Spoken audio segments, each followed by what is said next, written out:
আসসালামু আলাইকুম। আজকে আমরা দেখব সিলেক্টর বক্স অর্থাৎ সিলেক্টর পিন কিভাবে চেঞ্জ করতে হয়, যেটাকে আমরা সিলেক্টর দাঁতও বলি। তো যথারীতিভাবে আমরা সেটা বক্সটা খুলতেছি।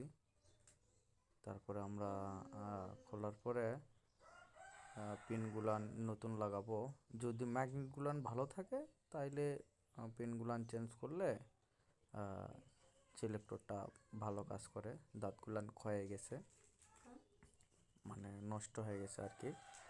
তো আমরা এটা দেখতেছি, দেখে এটা আমরা এখন খুলবো। একটা করে পিন খুলবো, একটা করে পিন খুলবো আর একটা করে দাঁত খুলবো, অর্থাৎ একটা করে পিন খুলবো, একটা করে টিথ খুলবো। তো যথারীতি এভাবে আমরা খুলবো। খোলার পরে তারপরে এগুলো সব বের করে নিব। নেওয়ার পরে আমরা এটা সুন্দর করে পরিষ্কার করব। বক্সটা ম্যাগনেটগুলান সুন্দর করে পরিষ্কার করব। আর এই যে যেগুলো দাঁতগুলান এই যে ক্ষয়ে গেছে, নষ্ট হয়ে গেছে। তো সেই জন্য হয়তো সিলেকশন জ্যাকগুলান সঠিকভাবে কাজ করে না। আর আমরা এটা যথারীতিভাবে সুন্দর করে পরিষ্কার করব, যাতে কোনো ময়লা না থাকে।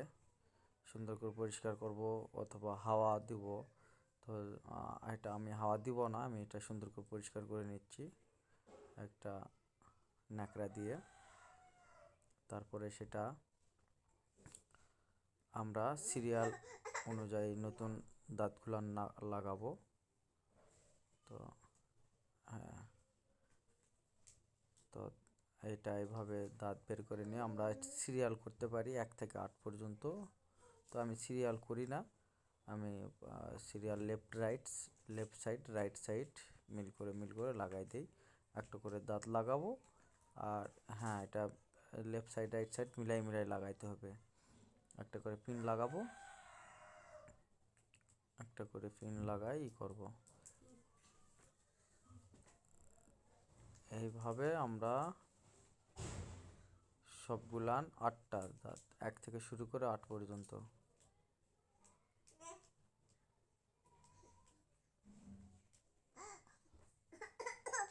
সিরিয়ালে আমরা এভাবে করব।